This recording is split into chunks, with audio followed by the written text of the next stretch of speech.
Dr. Beena Agarwal. She is an accomplished economist. She is a professor of economics at the Institute of Economic Growth at Delhi University. She is also president of the International Society for Ecological Economics. She has written extensively on agriculture, food security, and rural transformation. Among her best known works are the multiple award-winning book, A Field of One's Own, Gender and Land Rights in South Asia. And the recent one is with regard to gender and green governance. She was honored by the President of India in 2010 with a prestigious national award known as Padam Shri. So I would not like to take long and be in between her and you, but would request her to give us her presentation. Beena ji.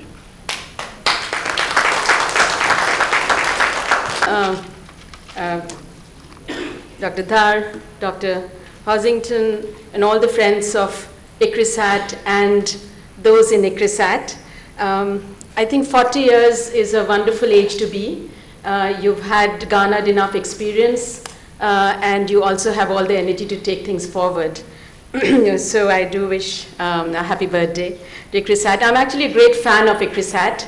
I last visited it, of course, a long time ago, around 1999. But I've used ICRISAT's work and known its data sets for a very long period of time, from N.S. Jodha, who used it very effectively to talk about valuing the commons. A very much cited paper, the work by Ryan and Walker on employment and the links between agriculture and non-agriculture in the 80s.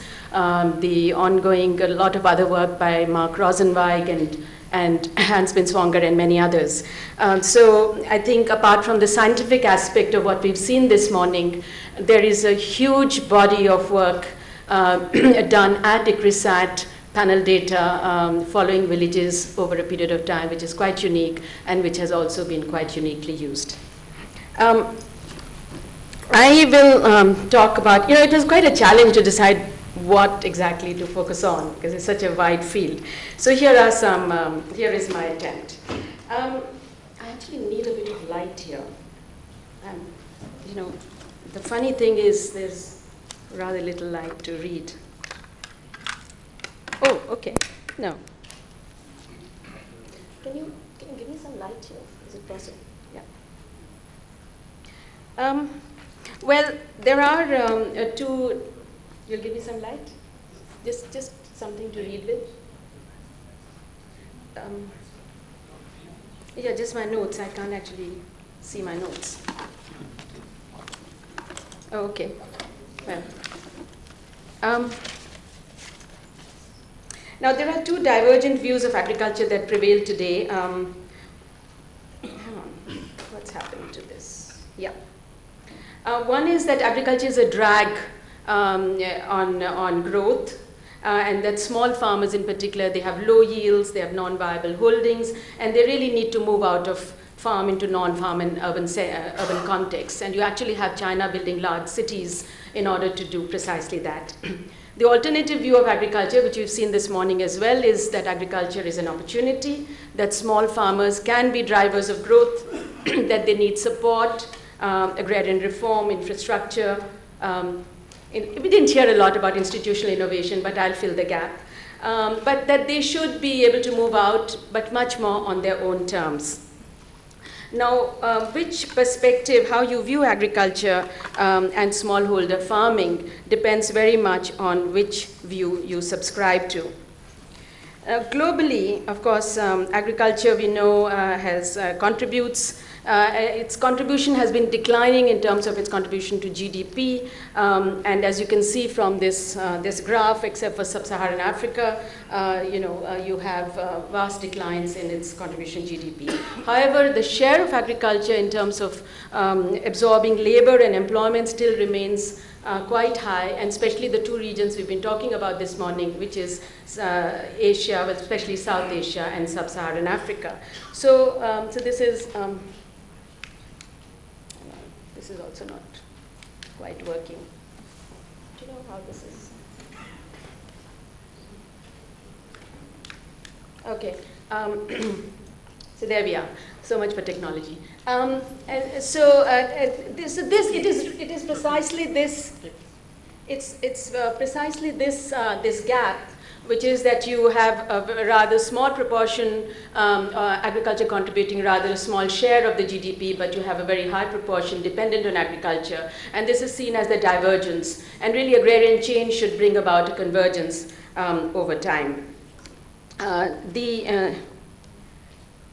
Now, agriculture, I won't go into too much of this, but what you see is that not only is a large proportion of people still dependent on agriculture in Sub-Saharan Africa and South Asia, but a large increasing proportion are female. And you see that there's a gradual move, except for in the case of Europe, you find that the proportion of women in agriculture is increasing. Here are some faces from across the globe of women farmers, and so on. Now, of course, classically, agriculture was supposed to play a very significant role in economic development in all sorts of ways, supplying surplus labor, food, markets for goods that industry produces, savings for industrial investment, foreign exchange for exports, and of course, improve food security, provide price stability, reduce poverty, about which we've heard this morning, and increase non-farm employment and growth via various linkages. Now, in fact, what you find is that this is empirically also, the slides seem to have shifted while being fitted on, but empirically also you find that there's quite a lot of cross-country research which indicates that agricultural growth plays a very important role in terms of overall growth of the economy. And there's a positive relationship between agricultural growth and food security, and a positive relationship between agricultural growth and poverty reduction. There's a recent, rather splendid study, an attempt at modeling, which was done by Kirit Parikh, Hans-Bin Swonger, and others. It isn't yet out, but I was privileged to hear it last year.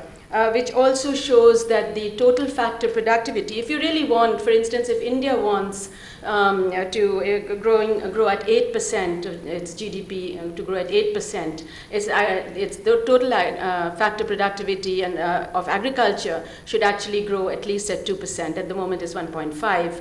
And if you want a 10% rate of growth, then you need agriculture, the total factor productivity, to grow at 3%. So this is another way to put forward some of the challenges that we face.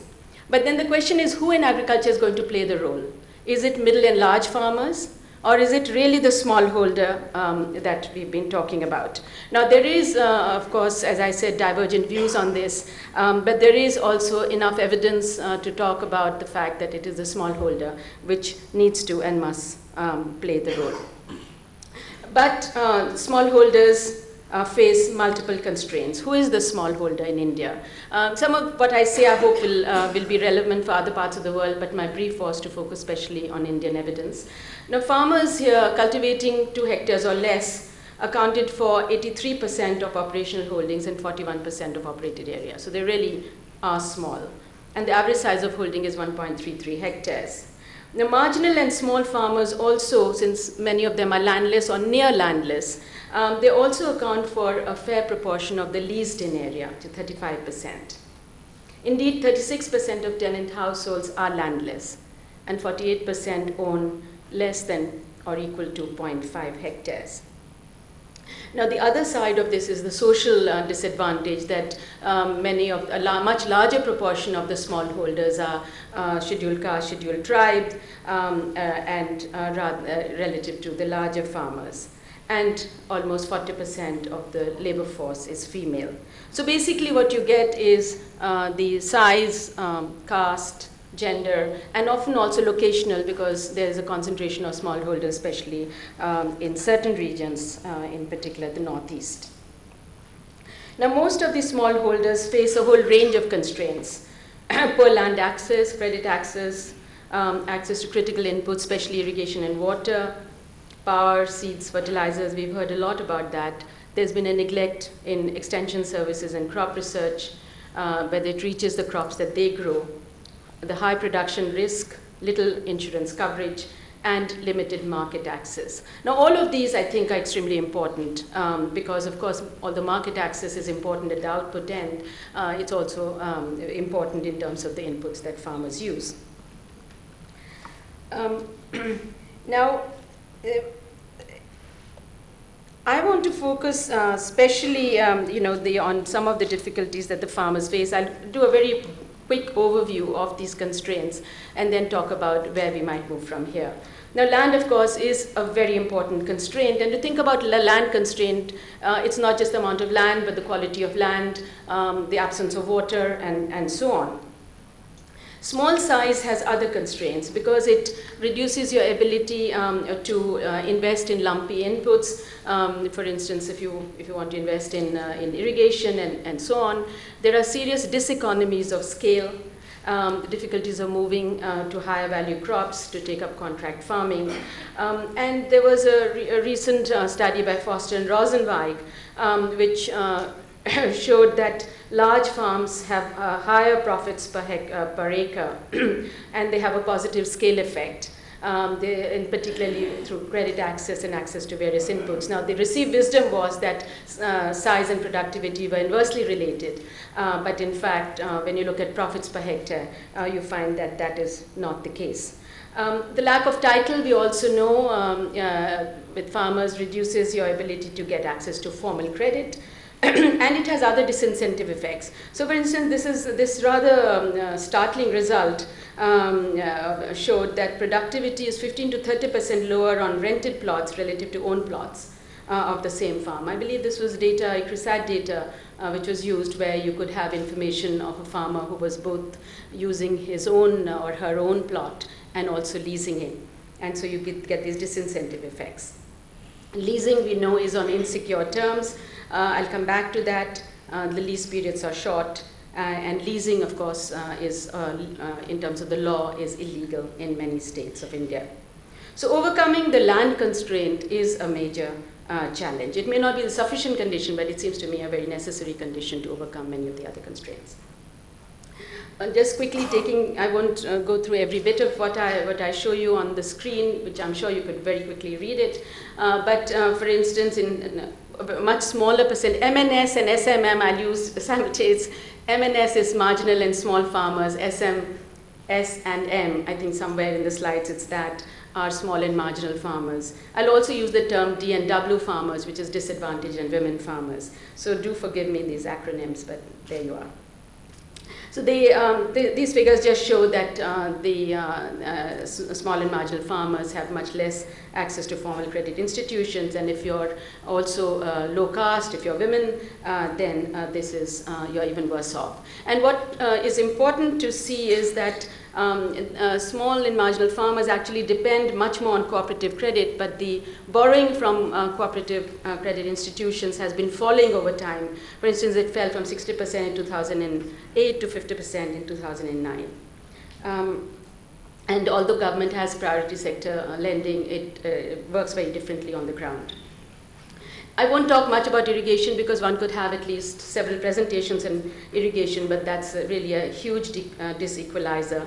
Extension, again, we can talk about extension, but really the challenge is how are you going to reach the small farmers, and how are you going to in particular reach the women farmers. Now, some of you might remember, I don't know how many might remember, that in Krishi Darshan programs on Indian TV, they used to have these pink turbaned male farmers who would sit down and chat with the extension officers. But the face of the farmer has changed. I mean, now you'll have a woman who's covered her head.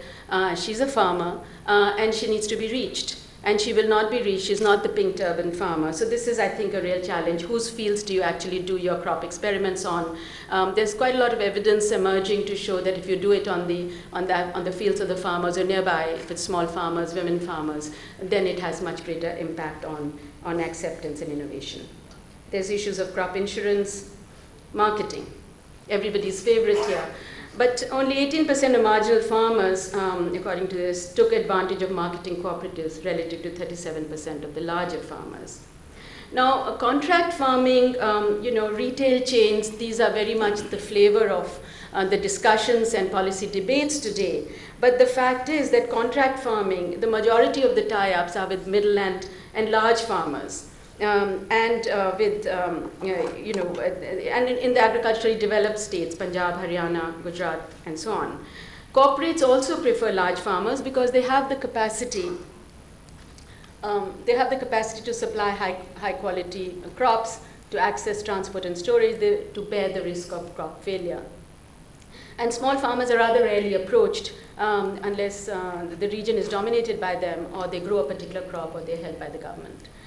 Retail chain penetration, again, you find that it's really favors larger farmers. In fact, organic farming is another, there's studies on that which show the same kind of bias. So here is a challenge when we talk about market linkages.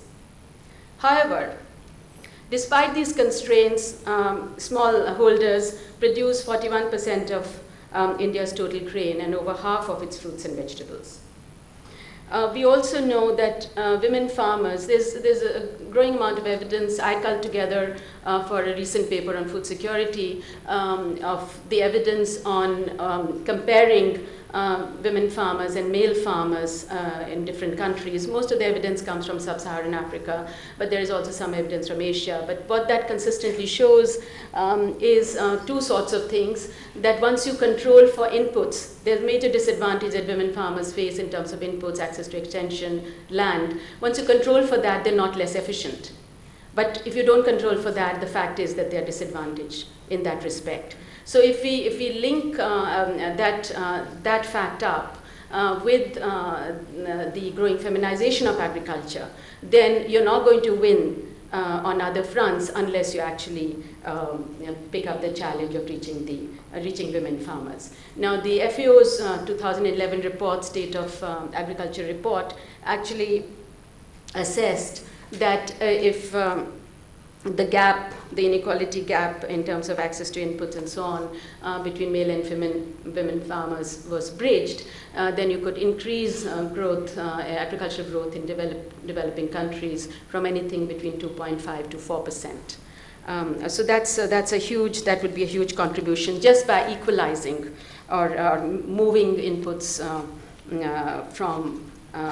to women farmers, and sometimes even moving inputs from overuse of fertilizer and so on, that from male farmers' fields to women's farmers' fields, simply because you're on the downward sloping part of the marginal productivity curve.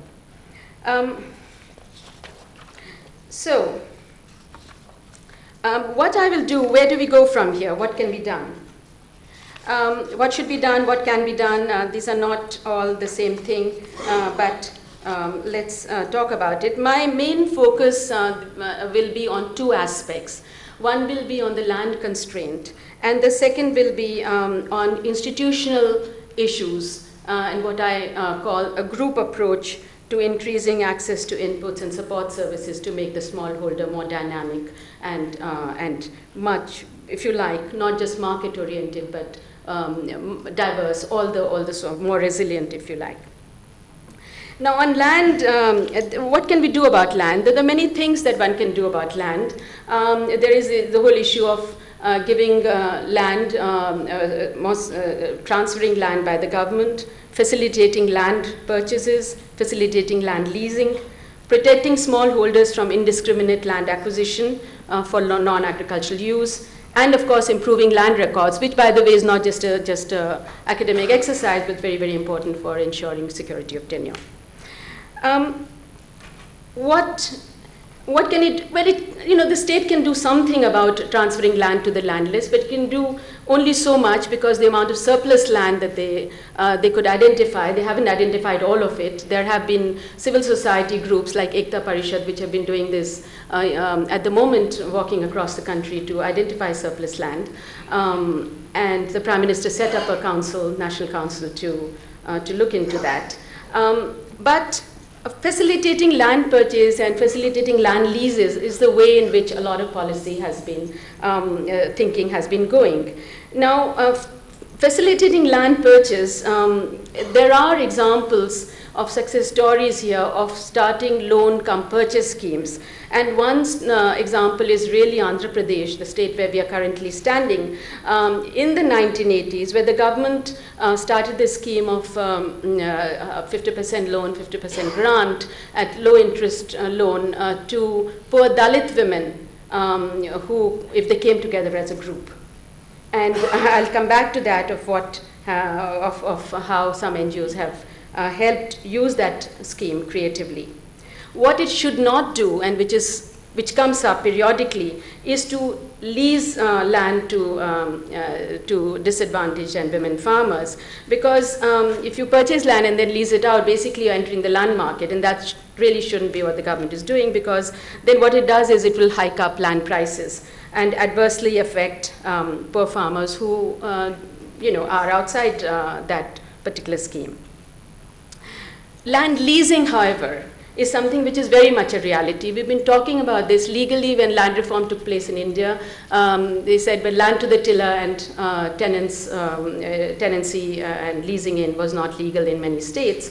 But we've been talking about leasing for a very long period of time, at least since the late 80s. I remember a very large meeting in the Planning Commission where the Minister of Agriculture and the Minister of Planning were present, and 30, 40 of us.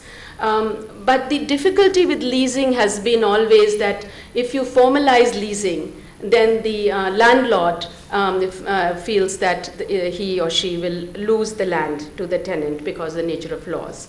Now, Andhra Pradesh recently has been discussing this self-help group tenancy bill.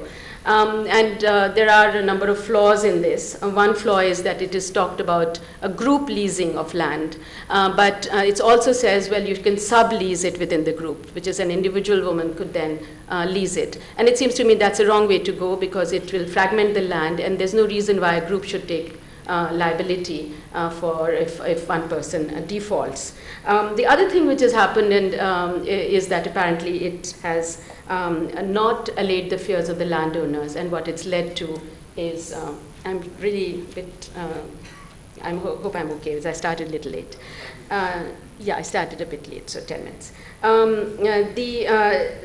So here's an idea which I want to put across. It's been distributed to you, which is the public land bank idea. And this is something we mooted. I was chairing a working group on disadvantaged farmers, including women, in the Planning Commission for the 12th plan.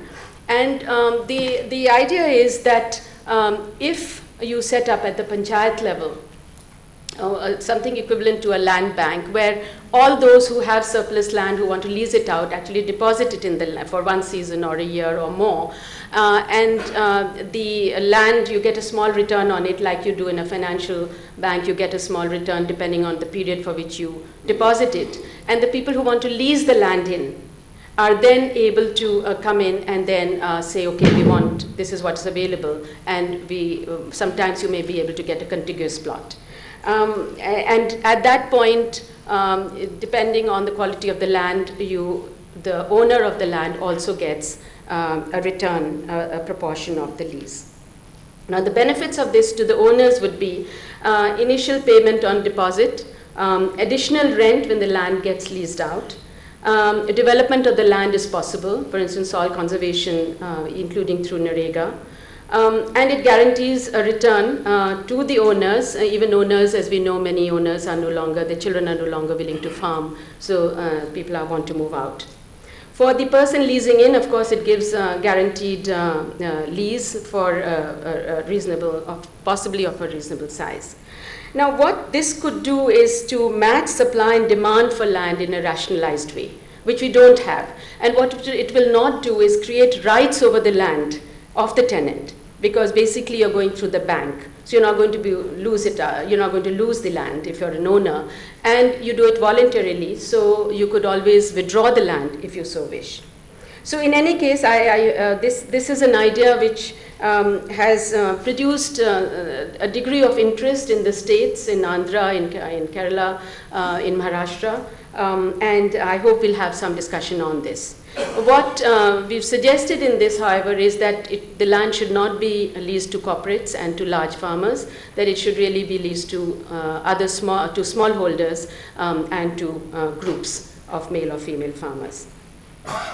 The second part of my thrust of my argument here will be to talk more about a group approach to small farmer cooperation. And this could be at two levels. It could be partial cooperation, for instance, in helping access land, in crop planning, invest in inputs like irrigation, soil conservation, and marketing. Or it could be what I call fully integrated cooperation, which is land pooling and joint cultivation. The second is, of course, much more of a challenge and much more controversial. The marketing part, of course, I think there is general agreement. I'll come back to that in a minute. But slightly higher up, just prior to marketing, there are examples of collective crop planning. Now, this could be nicely dovetailed if it's zonally done, with the quality of the land and the ecological zones. The NGO Pradhan has been doing this in a number of states. I'm sure many of you would have examples of this. Cooperative marketing, again, I'll go over this. I think in the next presentation there might be more on that. But producer companies is something which is very much being talked about. The producer company idea at one end of the spectrum is that let's look at the company laws and actually talk about it being registered. I think there are about 130 such at this point. There aren't a large number. But the idea of a producer company, if you also bring in informal farmers associations, for a start, is something which is very much talked about. And I've seen it just last month. Safal, I looked at it. Safal is a sub-branch of Mother Dairy, Amul, and you can see all the way down from informal farmers associations to the final end of the value chain, which is the retail shops. And other examples. The second, which is, I said, somewhat more contentious, is the idea of comprehensive group cooperation, which is group farming. And now, group farming could have a large number of potential gains. It gives you more arable land if you actually pool your land, given that, as I said, 1.33 acres, hectares is a very small plot. It brings economies of scale. There can be labor sharing, better access to credit inputs and information, risk sharing. This is very, very important because coming together would give you much more bargaining power. In the morning we heard about that, with government, with markets, and with private contractors. It gives a greater diversity of skills. It's nobody's case that every farmer in India has all the diversity of skills, but certainly if you have a group, you'll have a diversity of skills and knowledge. Less social and economic isolation in terms of farmer suicides, perhaps, and then protection against land grabs. Now, what I want to argue here is that the idea of land pooling and collective farming has earned a very bad name, and it has earned a bad name because of the history of collectivization, the old socialist experiments in the USSR, China, and elsewhere, which had serious implications, negative implications for welfare and also productivity. We also had experiments in Africa, and in India we had cooperatives. We were talking about cooperatives in the 50s. And generally, if you ask, I'm sure half the audience, if I ask, they'd say, oh, well, cooperative doesn't work. We have tried it and it's failed. The question is, on what principles did you actually build the cooperation? And did they follow what you would expect for success? Today we know enough about both theoretically collective action theory, and we have enough ground examples, and we can certainly learn from common pool resource literature that there have to be certain principles for collectivity to work. And these are principles that I've culled out, which is voluntariness is absolutely essential. The early experiments were coercive. The small size, socioeconomic homogeneity, participatory decision-making, checks in free riding, that is if somebody doesn't work, what do you do, and fair and transparent distribution. Now is this just theoretical? No, I'll give you, there are at least two kinds of examples of success stories on the ground. One is from the transition economies in Central Asia, and the other is from India, which is predominantly women's groups. And there are three examples here, two from Andhra Pradesh, one from Kerala. I'll skip over the example from Central Asia, but what is important to emphasize there was that after decollectivization in the 80s and 90s, people voluntarily reformed groups bottom up.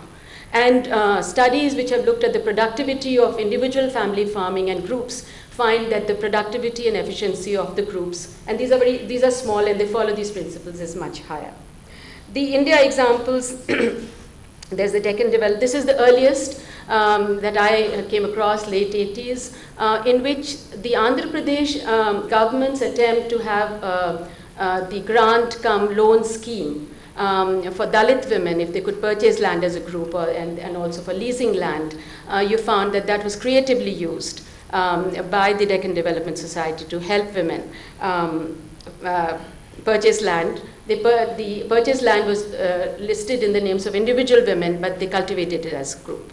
And it's unirrigated. They sometimes grow 24 crops, highly diverse. By all accounts, it's organic farming. They preserve the seeds. Here's an example of a woman preserving the seeds. So this is one might say, but this is on a small scale. An alternative example is Kerala, which is on a large scale today. And we can talk about how do you scale up, but here what you have is it's Kudumshri. This experiment was started by local government. It's in all 14 states. As you can see from the figures, there are 35,000 groups. What they did 2 years ago was link voluntarily made women's farmer groups and connected them with credit. So NABARD has this scheme of joint liability groups. And as a result of that, it's really been expanding. It's brought in a lot of fallow land and current fallows and other fallows into cultivation. It's increased. There is an element of subsidy, but it's increased productivity. It's increased employment. Many women who were not working in the fields have come back because they're working in groups,